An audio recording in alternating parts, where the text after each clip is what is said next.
So yan, ito na lang natira sa isang buong papaya. Hindi na pwedeng kayurin hanggang sa ano kasi lalabas na yung buto eh, malalaglag na. So yan, ganyan na lang siya kanito. Ayan yung umpisa. Hindi ko kasi naumpisahan yung isa kanina eh. Ganyan lang siya. Kayurin ng, ang pangkayod pala guys, ito. Raspa. Ito. Pangkayod ng nyog. Ayan, hanggang sa numipis din yan. Tapos maging ganito. Ganito siya. Ayan. Hindi naman to ma-overcook guys. Kasi yung papaya matigas siya. Hindi siya masyado lalambot. So, ito ang maganda talagang raspahin. Ayan. 5, 4, 3, 2, 1, go!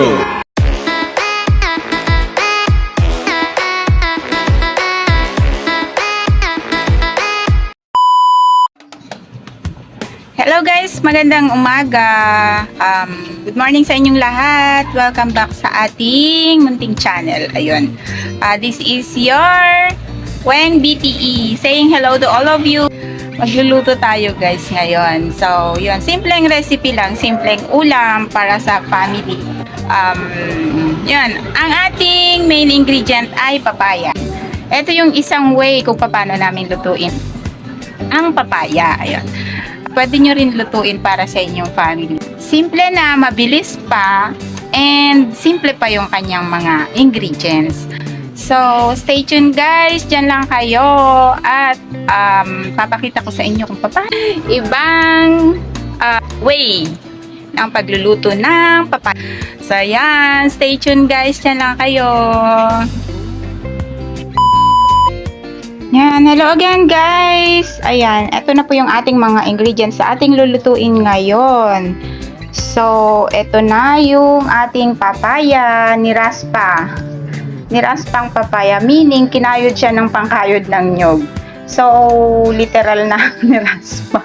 Kinayod. So, eto na lahat yon. And then, eto po yung ating gulay. So, hindi lang siya sinasahog yung papaya, hindi lang sinasahog sa tinola, hindi lang dinagataan. Ayan, ito yung other way kung paano siya lutuin ang papaya bilang gulay. Ayan, tapos itong ating pork, nakamarinate na po ito sa soy sauce, konting nor seasoning, and may konting sesame oil. Ayan. Tapos may paminta. And then, etong meron tayo ditong taba ng baboy na i-extract natin yung kanyang oil mamaya para yun yung panggisa natin. And, meron tayo ditong soy sauce, patis, fish sauce, and salt to taste. Meron tayong oyster sauce, nor cubes, at ang ating paminta, black pepper, and then meron tayong tomato pag naggisa po tayo, and sibuyas, onion, and garlic. Yan ang ating bawang. So yan, simple lang po yung yung ingredients natin sa lulutuin natin ngayong araw na to. So yan, abangan nyo kung paano lutuin. So yun, stay tuned lang kayo guys. Dyan lang kayo, kaya nga alis. Ayan guys, i-extract na yung oil na itong mga taba na to. Napakulaan na rin siya sa konting tubig bago nilagyan ng konting mantika. Tapos yan, gagawin lang siyang, isichicharon lang siya bali para mabango, saka ma-extract yung oil niya. O ayan guys, na-extract na yung kanyang oil, na chicharon na siya. So, tatanggalin na lang siya dun sa kawali bago igisa yung ibang ingredient. Sibuyas. Ang bango. Ang bango guys dahil dun sa sinicharon na taba-taba. Konting taba-taba. And tomatoes. Yan. Yan, kailangan lang durugin guys yung yung kamatis, tomatoes para ma-extract yung kanyang sauce at dumikit dun sa lulutuing gulay mamaya. Lagay na yung nakamarinate na pork laman. Mabilis lang yan lumambot guys yung karne, yung pork kasi manipis lang yung hiwa, maliliit lang. Kasi yung ating gulay ay para naman siyang pansit eh. So dapat yung karne ay malapad na manipis, maliliit lang yung slice niya. Simay ng konti para maluto ng mag-isa ng maayos yung yung karne. Yan. Ilalagyan na ng black pepper. Yan. Simmer. Yan. Lalagyan na ng konting sabaw. Tapos lalagyan ng half na nor cubes. Chicken cubes. And yung oyster sauce.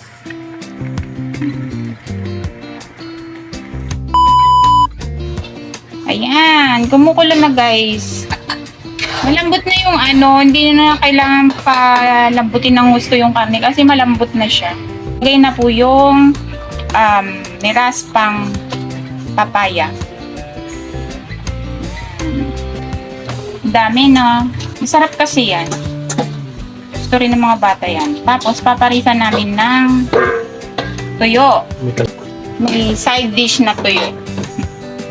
Halo-halo, mix-mix para humalo yung katas, yung sauce ng karne at yung ibang ingredients.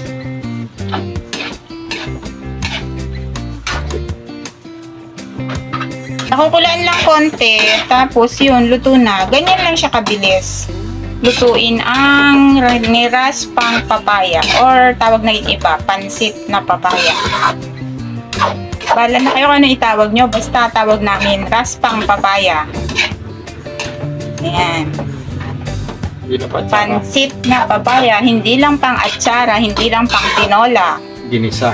Pwede rin pang raspa. Ayan. Ayan guys. Takpan lang ng konti. Ayun. Ready for na siya. Ayan. Saglit lang ang luto niyan. Hindi rin maganda kapag na-overcook yung papaya. Ayan guys, kumukulo siya. Kumukulo na siya. Ayan, kapag nagluto kayo ng ganito, konti lang talaga yung ilalagay yung sabaw kasi kusang nagkakatas yung papaya mismo. Kaya dadami rin yung sabaw niyan kapag napakuluan mo siya. Ayan. Ayan, luto na siya guys.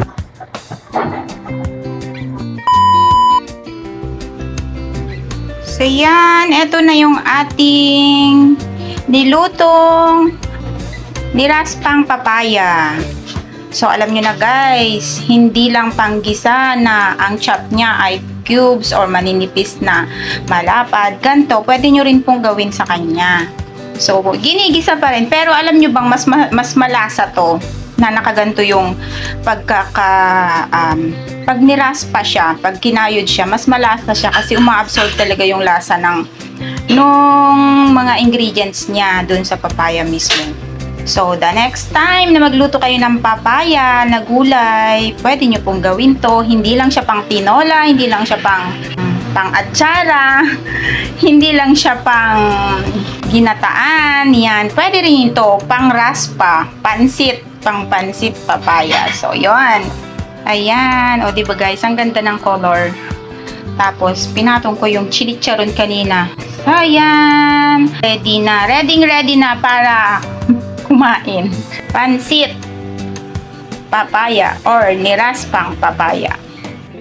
So, yun guys. Kain na tayo. Ready to eat na. At meron na rin tayong mamili kayo. Dried dilis na maliliit. Or tuyo. Tapos may sausawan na vinegar, spicy vinegar. Yan. So, naku po, mapapalaban na naman yung tiyan ko neto. Pero hindi. Kung busog na kahit gusto ko pang kumain, stop na yon. So, yan guys, ang ating food for today sa ating tanghalian. Ayan, kain tayo guys. Maraming salamat sa inyong pagsama sa akin. Ayan. Ayain ko na naman kayong kumain sa araw na to. Ang bango ng ang bango ng tuyo, tsaka ng dilis. Tapos, ayan, masarap kapares nitong niraspang papaya. Ayun, kain tayo. So, yan. Weng BTE is saying bye-bye for now. See you on my next video. Maraming salamat muli sa inyong panonood sa aking video for today. And ingat po tayong lahat. God bless everyone. Ayan. Bye-bye for now. Bye. Love you all guys. Love you.